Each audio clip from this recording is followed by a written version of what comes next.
People told me you can't just retire. You gotta have have something a plan, to do. right?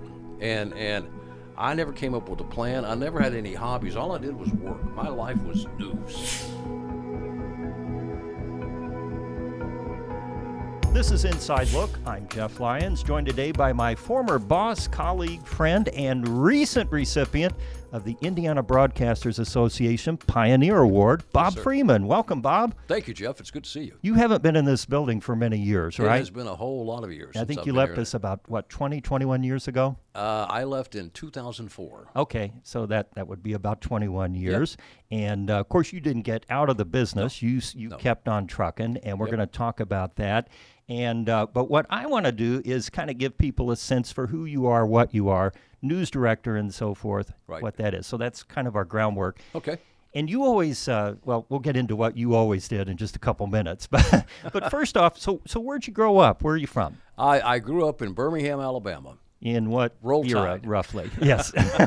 What years were you there? In the 60s, wasn't it? I was there in the 60s. I want to say it was early 60s because there was an event that happened in 1963 that little did I know it would shape my life. And it really, without me even knowing it moved me into this thing we call news. Yeah. And, of course, there was nothing going on in Birmingham in the 60s, right? Pretty quiet little steel town down there. Right. A lot, of course, civil rights, Dr. Martin Luther King, and so on. The civil rights movement, the dogs, the fire hoses, the whole works. And that definitely made an impression on a young, my given name is Bobby, so it definitely made an impression on little Bobby Freeman. Did you see it on TV or did you see it in real life? Or No. I saw some of it, not all of it, but I saw some of it in real life because we lived near the downtown area of Birmingham, and so all of the civil rights marches and all that that's where they were taking place. How did your parents explain that to you, or how did you process that? I think that they really didn't explain it. It was just something that I think they looked at it like, that's something that doesn't affect us, and it did, but they looked at it like, no, we're going to live our lives, and other people will do what other people do. Yeah, and so, live and let live, sort of. Exactly. Until it's in your backyard, and then it gets a little trickier. So you're going through your youth, high school, and when did you then start to think about maybe broadcasting or TV as a career? Actually, it started in my preteen years.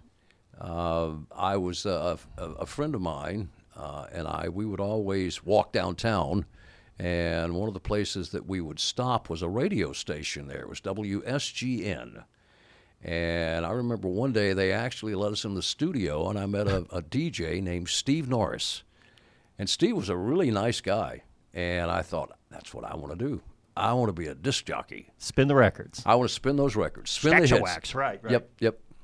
And so, did you then right away, or how did that? No. What was your point of entry then? My point of entry would have been my first job out of school was at a radio station in Irondale, Alabama. It was WLPH, and the brand was WLPH, Alabama's Gospel Giant. Well, the fact of the matter was, if you went about 5 miles from the station, you couldn't get the signal. Didn't get out much, huh? Had to have a big antenna. But, I spun records and introduced a whole lot of preachers the preachers would come in and do live broadcasts. And I did that. And in my high school years, the public television station was located on the second floor of the high school that I attended. So in the summer months, a couple of summers, I worked in studio production, running camera, audio, and all that kind of stuff, building sets, hanging lights, all that, just studio work. Yeah. And so after I got out of school, I got the job at WLPH, and then I got a job in studio production at WBMG Television in Birmingham. It's now WIAT. They changed the call letters because they cut the news out. And then they brought the news back, and they changed the call letters from WBMG to WIAT, which stood for It's About Time. Okay. of like BMG better, Birmingham, makes sense. Exactly. But, But so I was working those 2 part-time jobs, got married about that same time, and I'm coming into work one day at the television station, and the program director said, "Hey, Bobby," he said, "aren't you on the radio?" And I said, "Yeah, have you heard me?" He said, "No, I haven't." He said, "That's not why I asked." He said, "Listen, we've got an opening in the news department." Now, to keep in mind, the news department was made up of one actively working person. The weather guy was a funeral director by day. The sports guy was one of the sales guys. And he said, "You ever thought about doing news?" And I said, "No, I haven't." I said, I don't know anything about news. At that time, I wanted to be a director, the guy that, directs the cameras. And ready one, take one. Yeah, all that good stuff. And he said, "Well, I think you do a good job at it." And so that's how it started. And, boy, I did everything. I mean, we hear about MMJs today, although back in my day, we'd call them one-man bands. One-man bands. And that means you go out and you shoot everything yourself, I would get to work every morning at 8:30, and I would have to cover a minimum of 5 stories, that is, shoot them. And we were shooting film then, not tape. Yep. We were using Frezzolini film cameras, and I had a minimum of 5 stories that I had to get every day, and I had to be done by 1:30. So they could develop the film, right? We didn't have our own film processor. You talking about the drugstore, or where did you go then? There was a film laboratory, and I would drop it off there every day at 1:30. And I would take like an hour and a half break, get something to eat, and kind of chill for a minute, and then go pick up my film, go to the station, sit down, look at the film, write the stories, splice that film. Yeah, cutting it, and that splices the whole thing. And then at 5:30, I would be in the control room to watch the CBS Evening News with Walter Cronkite. And I would pick 3 packages, as they're called, 3 long-length stories. From the CBS Evening News, and then I would go downstairs back to the newsroom, and the wire machines, the Associated Press, United Press International. Turning out reams of copy down there. I mean, by the time I got to the newsroom, the copy was stacked up darn near to the ceiling. And, of course, you had to clear the wire and then rip it all. Clear the wire, and I would pick some stories, off the AP. I would write those stories. I would write the intros to the packages. Of course, I would write my stories, and then I would sit down and produce the one newscast they did, which was the 10 o'clock news. And by producing which story comes in what order, how you're going to get in and out. You put all that together, and then at 10 o'clock, I would go upstairs, and I would anchor the 10 o'clock news. So full of energy, ready to go. Oh, my gosh. my day would start like at 8:30, and aside from the hour and a half break, I mean, it would usually end about 11 o'clock. And that was 5 days a week, Monday through Friday. But I had weekends off because they didn't do news on the weekend. Right, of course, showing cartoons or something. Right. So you did it all, but then you wound up in bigger stations in Birmingham, correct? Yep. Okay. Yep. Well, from WBMG and WLPH, I started working full-time in radio. And I worked at WERC Radio in Birmingham. And my first job there, and I was there for 5 years, the first 2 years, I did live helicopter traffic reports, morning and afternoon rush hour. And it was in a Hughes 300, I think is what it was. One of those ones from Korea that they just repainted and brought it over. It was a little 2-seater, and it looked like a big Vietnam. bug in the sky, a big mosquito. And so, like I said, I did that for about 2 years, and after 3, not 1, not 2, but 3 forced landings, with the first 2 happening. The first one happened at night, the next one happened the next morning. Then after the 3rd time, I went to the news director, and I said, baseball players only get 3 strikes. And he said, I think you've earned your way out of the helicopter. That's good. So you survived 3 landings, and then you're good to go. And then it was, I was just a general assignment reporter and a weekend news anchor. And then not long after I started doing that, the afternoon news anchor moved to one of the local television stations to be a television anchor, and I replaced him on the afternoon news. And it was, like I said, I was there for 5 years. So in that 5th year, I was approached by WBRC Channel 6, the big one, Yep, right up the there big on one. the ridge overlooking Red Mountain Birmingham, and under the Vulcan. Right below Vulcan. Right. Yep. See his crack up there on a clear day. Exactly. But so they asked me to be the assignment editor, and I said, I don't know about that. I said, I like reporting, and they said, tell you what, if you'll take this job, because we really need somebody to run that assignment desk. We need to improve, the stories that we're doing. And I agreed with them because I'm like, you guys. At any rate, they said, tell you what, if you'll take on the assignment editor role, then you can do like a specials reporter. You won't be a regular reporter, but you'll do like a special assignment reporter. Sure. So that's what I did. And I did that for 5 years. And then I moved to New Orleans to WWL, great television station, and so is WBRC, but to be the news ops manager. But I wasn't there very long. It was less than a year, and WBRC asked me to come back to be the assistant news director. And so it's like, well, I think it's time to head back to Birmingham. So we did. And I did that for, about 3 years. And then we moved from Birmingham to Louisville to Wave 3, which is your sister station. Sure, our sister station still is. Yep. The wealthy sister station. Yeah. I was the assistant news director there. And then in 1993, remember it well. They said, Bob, we want you to go to Evansville. When they offered me the position, and Conrad Cagle was the general manager, and Conrad and I, of course, I came here and we met, and then he called me on a Saturday and offered me the position. Of course, I accepted. And so the president of the company, he called me up and he said, Bob, let's you and I get together for breakfast one morning before you head over to Evansville. I said, okay. Is this Jim Keeler? Jim Keeler, okay. The late Jim Keeler. Yes, he passed away not too long Good guy. ago.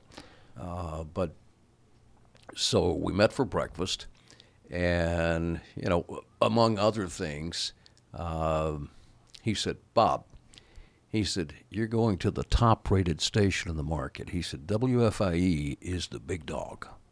And I said, yes, sir. He said, don't screw it up. So it was like, got my marching orders. Right. So, and I don't think I did. I mean, I was the news director here for 10 and a half years, from 93 until 2004. And, we introduced more newscasts, including the first. Well, I wanted to get into that for a second. Okay, because first off, do you remember what your first words were to the troops here when you started? You assembled the newsroom and I think production. We were all crammed into a conference room. I know the first thing I did, but I don't remember the first words. First words were, hello, everybody, I'm Bob Freeman. You may not like me, but you will respect me. And then there was a silence in the room. And then you laid out what you were going to do. Yep. And which included modernizing the operation. We were still typing in here at that time. We had ancient cameras. And you said we're going to get computers in here. We're going to get cameras. We're going to, move it up a little bit. Update, yeah. And you did. Yep. Pretty quickly. Yep. And you started the football show on TD 93 at that time. 93. You used to bring in a producer from Lexington, Ricky, I can't remember his last name. Ricky Smith. Ricky Smith, that's right. So how did that idea come with you, or did somebody get in your ear and say, you got to do a football show, and then you crafted it? Actually, Dean Webster and Mike Blake were talking to me, and they said, we ought to do a football show. And I said, tell me more. Yeah. And so they had some ideas, and I said, let's get together and put together a meeting, with production and other folks, and let's see if we can't do something. And so the wheels started turning.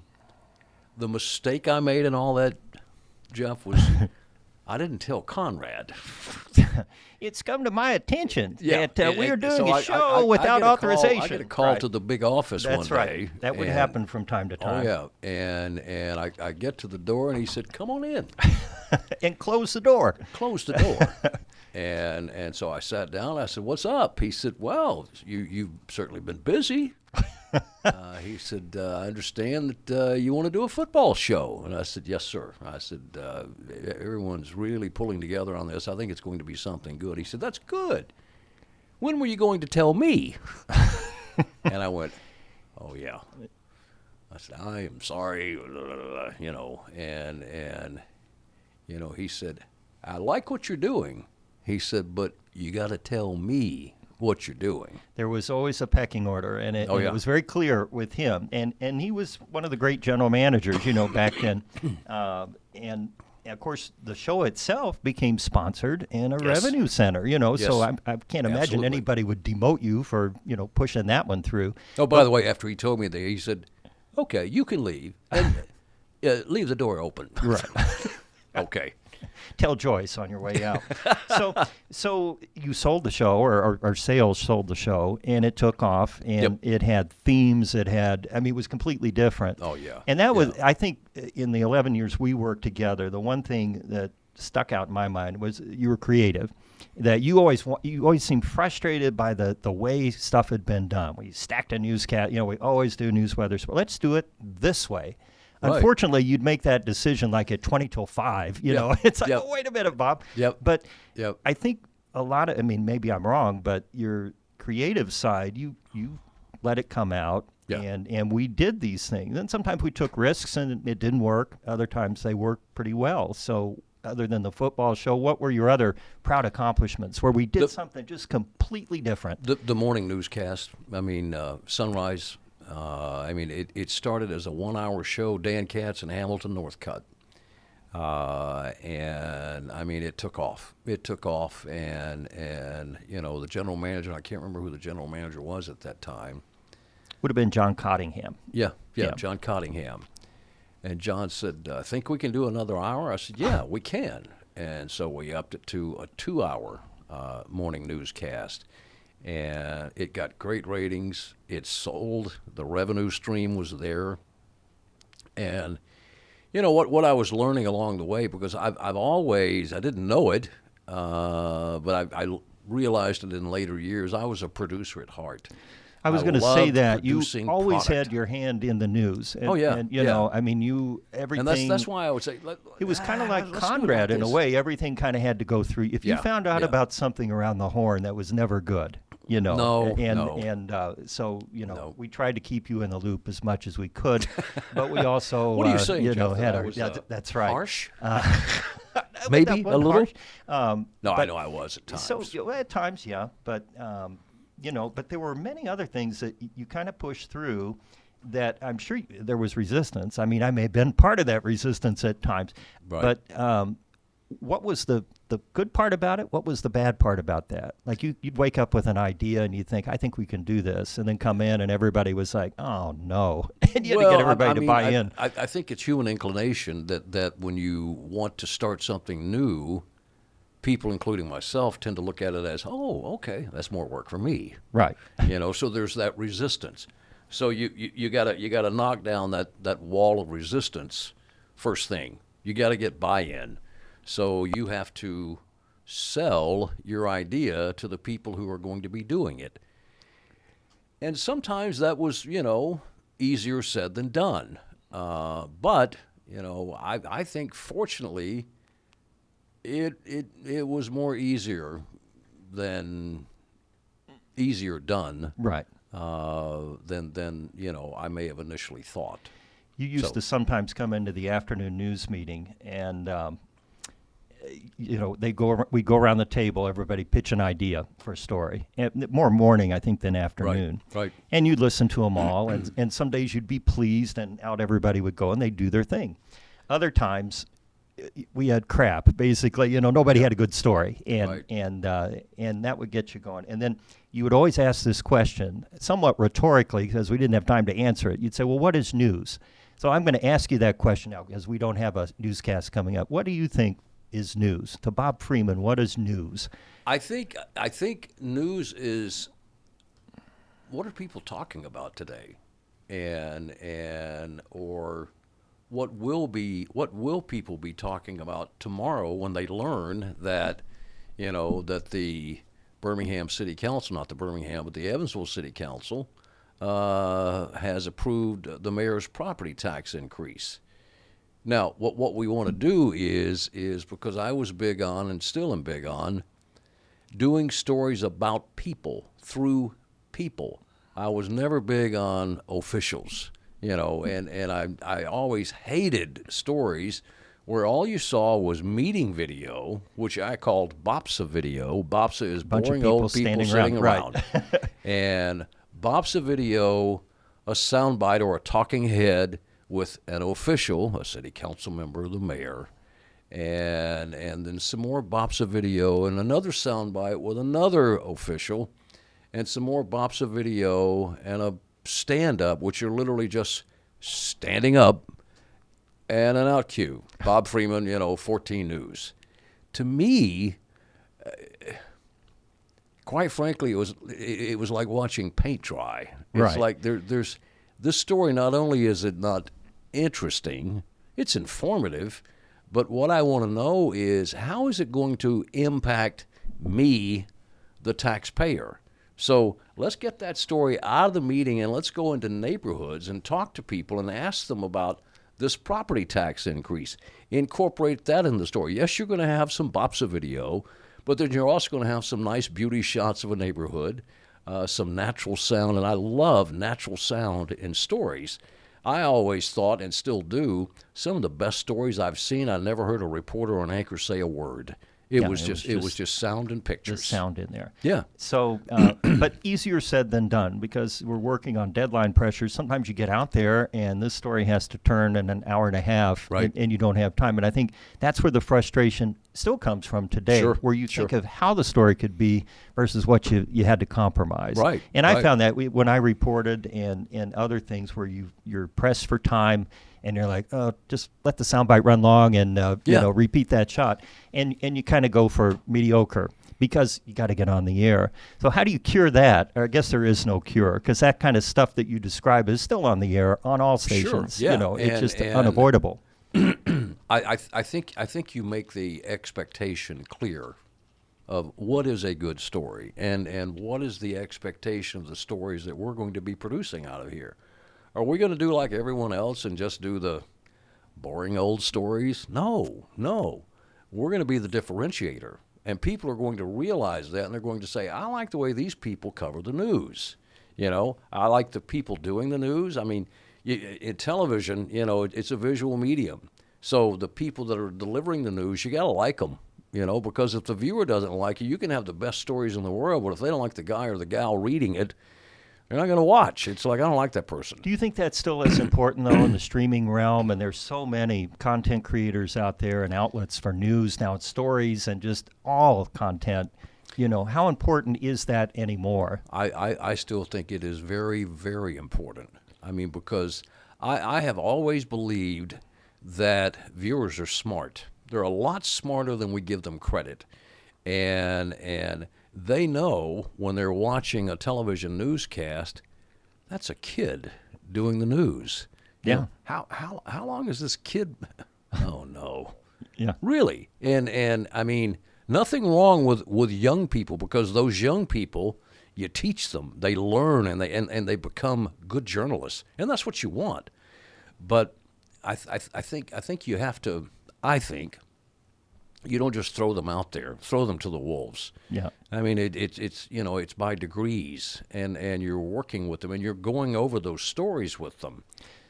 And I always, when I would sit down to critique a story with someone, they would expect that I was going to chew them out and tell them how bad it was. And I guess I did do that sometimes. Sure. I've been on the receiving end of that one on more than one occasion. But what I tried to do was, after, let's say we're looking at a Jeff Lyons story, after we watched the story, I would say, so what'd you think about it? Well, I thought it was da-da-da, la-da-da, la-da-da. If you were doing it over, what would you do? So, I'm getting you to start thinking, or at least that's the goal, is to get you to think about what you could have done with that story. And a lot of critiques ended on a good note with someone, feeling as though rather than having their head handed to them, they actually got something out of it that they can use to do better reports. Sure. So you told me before we walked in here, I did something that you never forgot? You know, Jeff, This didn't have to do with any sort of practical joke or no, anything like that, did it? No. You were telling Would me let about bygones be bygones. Yeah. Right. You were telling me about, Inside Look, starting that. You were telling me about the 9 o'clock weather show, Right, and you right. were a little surprised, I think, that I told you I watch both, and I do, and I enjoy them. And so when you asked me to come in today and be on the program, which I'm very honored to be on the program, I often wondered, is he ever going to ask me to do that? Well, you said I thought you'd never ask. That made me feel bad. I'm like, but I had a lot of people I had to get on first, Bob. course, I mean, you know the of course. pecking order around here. Right. So, But at any rate, so I was thinking back on some Jeff Lyons things, and the one that I remember, and I think you'll remember this, and it falls in line with what you were telling me earlier about how, you like doing different things and learning new things.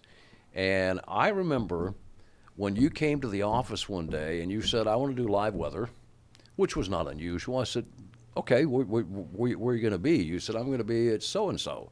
I said, okay, have you worked it out with the desk? We're all set. You said, that's why I'm here talking to you. I don't want to just do the weather. I want to set up the live shot, the camera, and I want to do my weather. I want to be the only person there. I want to do everything. I said, everything. You said, yes. Set the shot up. Do the shot. and this was back when we had a truck and you had a big mast that Yeah, went you had up, a, and you had a there was microwave, and you had to tune in the signal. turn the thing. You had an Yeah. engineer back here. Back the other way. Back the other way. Hold it right there. Lock it down. Yeah. That's it. And I remember you did the weather, and the way that we saw you was that we saw you through the camera in a mirror. You were shooting yourself in a mirror. I remember that. It was And I the was Tri-State like, Wood wow. Carving Show out at the 4-H Center. I do remember doing that. Yeah. I was floored. I could not believe, but I trusted you because, you said, that's what I want to do. And I said, okay, let's try it. And it was awesome, Jeff. It was and fun. I'll never forget it. And that very same thing you could whip out your phone and do easily. Just hold your Yeah. phone up and do the bit. Yeah. And people almost, I think the pandemic kind of got people used to the idea that we Sure. could shoot on any medium. Right. And I think that's the exciting thing now. And I'll finish up here with a question.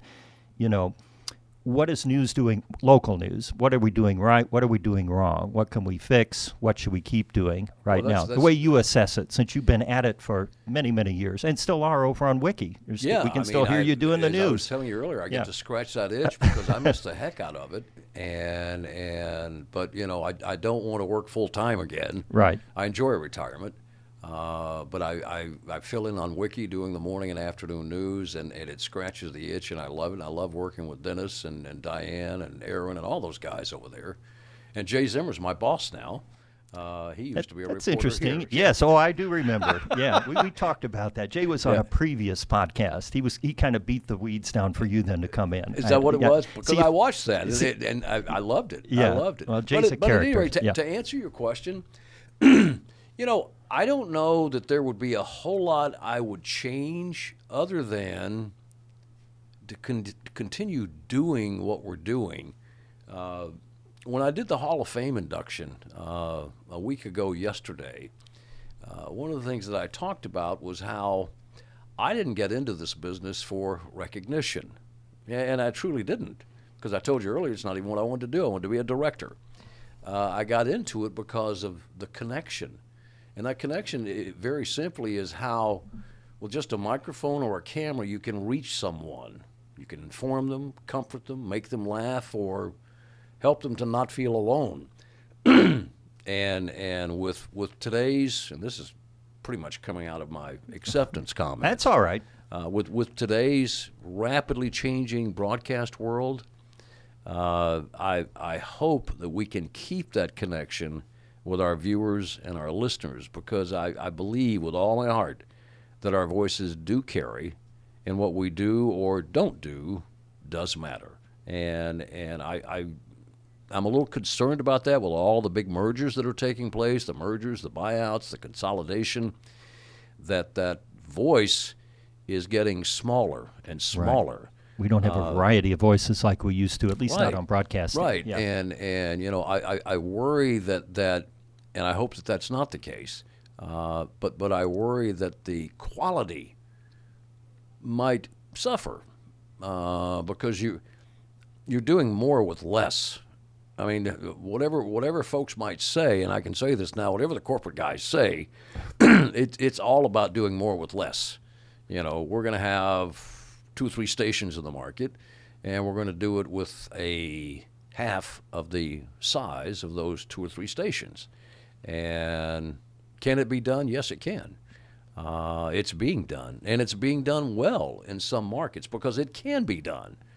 But I think we always have to keep that quality in mind, and don't take shortcuts because we're doing it with less. I mean, to me that's copping out, and I hope that people, I hope people that like yourself that are in the business will always look at it like it's going to be the biggest thing in the world to me every single day, and I won't settle for less. I'm always striving for the best, and does that sound easier said than done? Probably.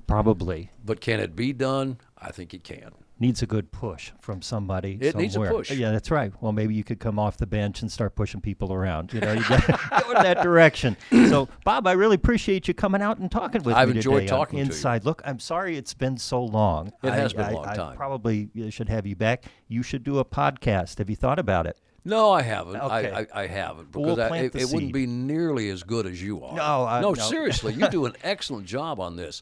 And I was the news director here for 10 and a half years. Then I moved into sales because I always heard that the fastest way to the general manager's office was through the sales department. And I wanted to be a general manager. I wanted to run my own television station. And I was in sales for 8 years, and it became very apparent to me that that's not going to happen. And I had an opportunity to become a news director again, and so I did at Eyewitness News, a competitor. I hope I can say that. And I was the news director there for 10 and a half years, for a grand total of 21 years. And I'm very, very proud that's the record. I am the longest-serving news director in the Evansville market. Everybody else runs screaming into the night after about 4 or 5 years of that, let alone 10 and a half or 21 total. I don't know that someone will not break that record, but that'll be tough to do. Yeah. And so I can hang my hat on it. That and 50 cents might get me a cup of McDonald's coffee. That's right. That's right. We'll make sure that works out. Bob Freeman, thank you so much for coming on. Thank you very much. Indiana Broadcasters Association pioneer and news director for the Tri-State, former news director for the Tri-State. You can listen to Inside Look wherever you get your podcasts. Be sure to check out What's the Trend, our newest podcast. That's on Friday with Aaron Weeks and Casey Mason, a hire of yours over at 25 a few years ago. I'm Jeff Lyons along with Bob Freeman. Thanks for watching.